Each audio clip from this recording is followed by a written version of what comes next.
Collar tight झाली पाहिजे, माझ्या आई वडिलांची मान उंचावली गेली पाहिजे. आणि हे शिवाजी महाराजांच्या चरित्रातून आपण शिकायचं. मातृभक्ती असेल, पितृभक्ती असेल, सवंगड्यावरचं प्रेम असेल. तानाजी मालुसरे मेला, परंतु त्याच्या रायबाचं लग्न शिवाजी महाराजांनी स्वतः जाऊन त्या ठिकाणी केलेलं होतं.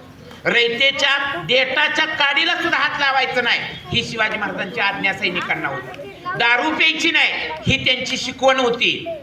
त्यांनी त्या काळात जहागिरी वतनदारी बंद केली आणि रोख पगार द्यायला सुरुवात केलेली होती.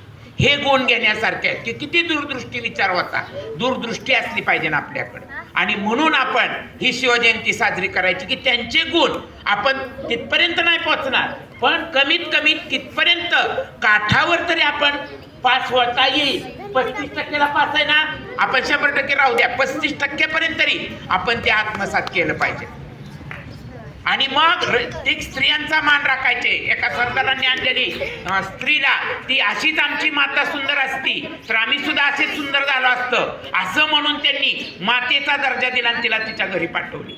हे आपण शिकायचं की मुलींचा सन्मान करायचा, स्त्रियांचा सन्मान करायचा. आणि मग आपल्यामध्ये हे शिवाजी महाराज जागृत होतील. शिवचरित्र किंवा शिवविचार आपल्यामध्ये आत्मसात करतात. त्या दिवशी खरं शिवजयंती साजरी केल्याचा आपल्यामध्ये एक शिवजयंती साजरी केल्याचा एक विचार आपल्या मनामध्ये रुजला की आपण म्हणायचं धन्य झालो. आपल्यामध्ये एक गुण आला शिवाजी महाराजांचा तरी आपण धन्य धन्य झालो, आपलं जीवन सार्थक झालं असं म्हणायला हरकत नाही.